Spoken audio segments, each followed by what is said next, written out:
I went to a club with my friend, and a man with completely black eyes wouldn't stop watching me. 10 minutes later, she disappeared. I looked up and saw the darkest eyes staring at me. The music in the club pounded through the walls, each bass note echoing inside my chest, matching my heartbeat. I looked away. Something about him wasn't right, not just strange, dangerous. My eyes scanned the crowded room searching for Amy. If I had to, I was ready to leave, call an Uber, go home alone, anything to get away from that feeling. I turned back. He was gone. I breathed out slowly. Maybe I imagined it. Hello. The voice was deep, gravely, and right behind me. Too close, I froze. Then slowly, I turned. He was standing there, closer than before, gorgeous, almost impossibly so, tall, dark, perfectly put together in a way that didn't feel natural. But it was his eyes. They held me, piercing, searching, like he was looking through me, not at me. Hello, I said quietly. For a moment, he didn't respond. He just studied me. The flashing lights caught his face, pale skin, sharp cheekbones, almost carved from stone. You seem unsettled, he said. His voice was smooth now, almost amused. I thought I lost you, I said nervously. You were standing over there a second ago. He tilted his head slightly. Was I? A chill crawled up my spine. Nobody can move that fast. The music grew louder. The people danced around us. But somehow, the space around him felt quiet, like the world had pulled back. Are you here with someone? He asked. My friend Amy, I said quickly, looking around again. Still nothing. His lips curved slightly. You won't find her right now. My stomach dropped. What does that mean? He leaned closer, just enough for me to feel the cold of him. It means, he whispered, you should stop looking for exits. I froze. Why? His eyes darkened, deeper than the shadows around us. Because, he said softly, you already caught my attention. Everything around us faded. The music, the lights, the crowd, all gone. And then I noticed something that made my blood run cold. He wasn't breathing at all. And when he smiled, I saw it. Just for a second. Something sharp. Relax, he said gently. If I meant you harm, you would already know. That calmness was worse than anything else. Then what do you want? I asked. He studied me again, like I was something rare, something he had been waiting for. You. My heart slammed against my chest. But not tonight. The lights flickered. The crowd surged. Someone hit my shoulder, spilling a drink down my arm. I looked away for a second, then back. He was gone. Again. But this time, I knew he hadn't walked away.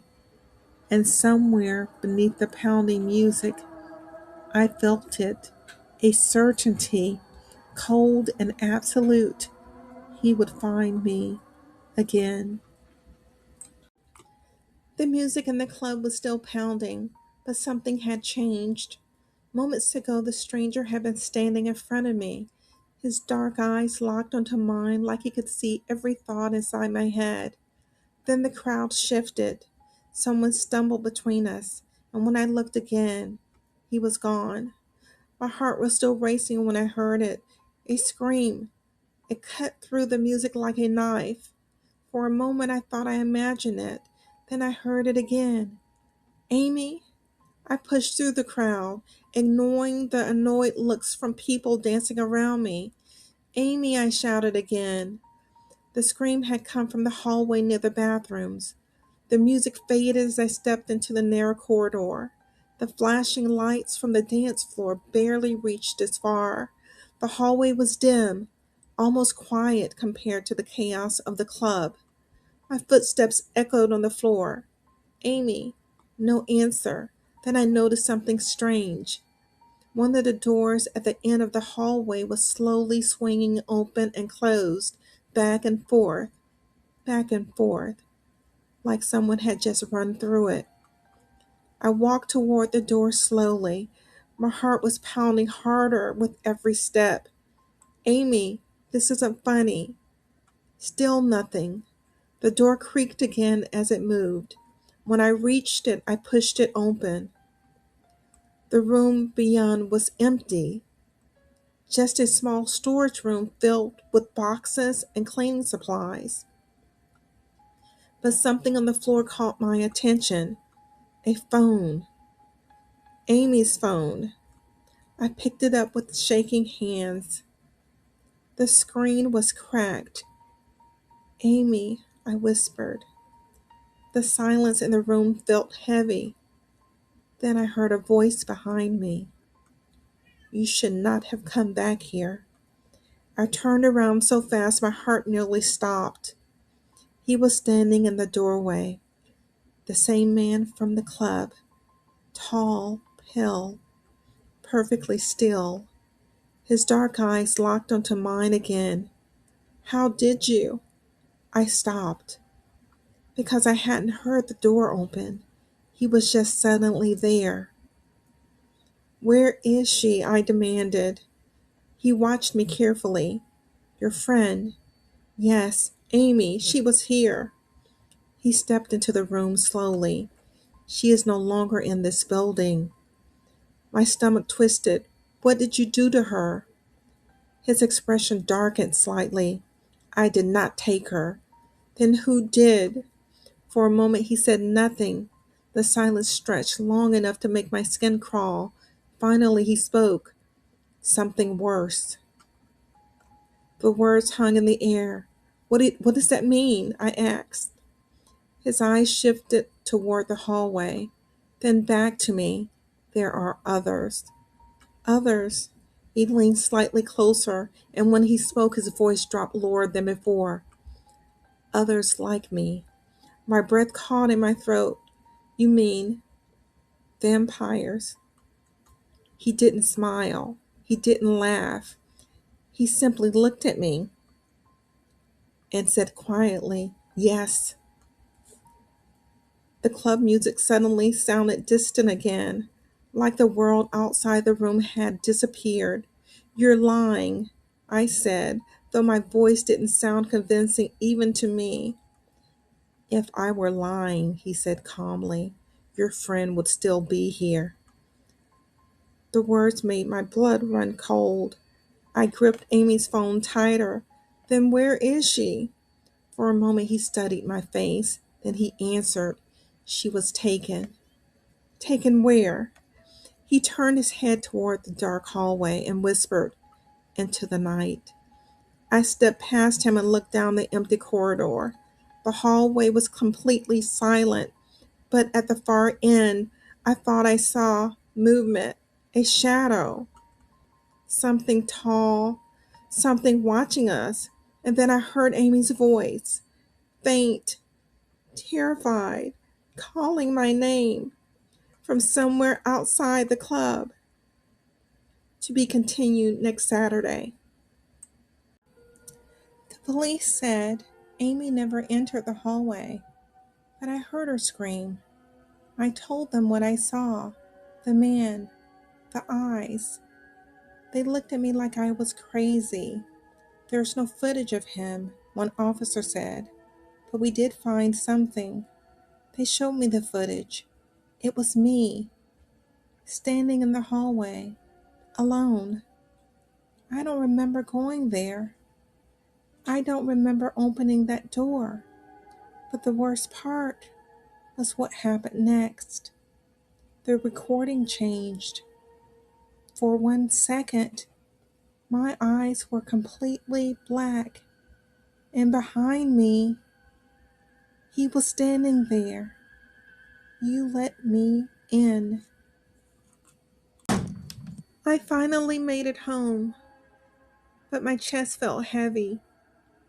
Amy was gone, and I had no idea where she was.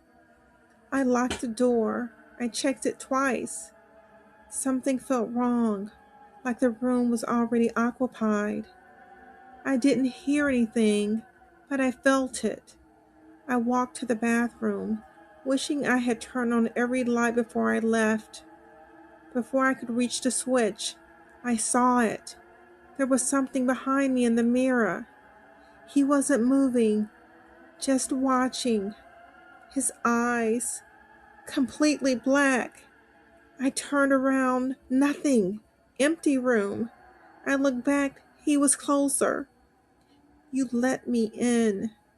I slammed the door, locked it, turned on the light, but he was still in the mirror.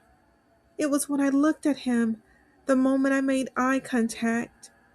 Something changed. The lights flickered. For a second, my reflection wasn't mine. My eyes, they were black too. I couldn't move. I couldn't breathe. He leaned in closer. You looked at me, and that was enough, he said. Now he's here, not outside, not at the door, inside, and I don't think he's leaving. I didn't scream. I couldn't, because the thing in the mirror was still smiling, even though I wasn't. Do you see it now? He whispered. I turned. Nothing. Empty hallway. Door open. Silence. Then the mirror cracked. A thin line across my reflection's eyes. And behind it, him, watching. Black eyes. I ran. I don't even remember leaving the bathroom. I just remember the feeling, like something was right behind me. I slammed my bedroom door, locked it. Then my phone buzzed. A message from Amy. You let him in. My hands shook. No, I didn't. But even as I said it, I remembered the club, the moment I looked at him, the moment I didn't walk away. Another message. He doesn't need permission anymore. The lights went out. Darkness. Then a whisper right behind me. You looked at me, and that was enough. He ran his hand through my hair. Then the lights came back on. I looked at the mirror. My reflection looked back. But something was wrong. Subtle. Almost nothing. I raised my hand. My reflection didn't. My stomach dropped. No, I whispered. Then it smiled. Wider this time. And behind it, him. Closer now. Right behind my reflection. You're very beautiful, he said softly. My breath caught. So are you, I whispered. Handsome. The smile in the mirror twitched.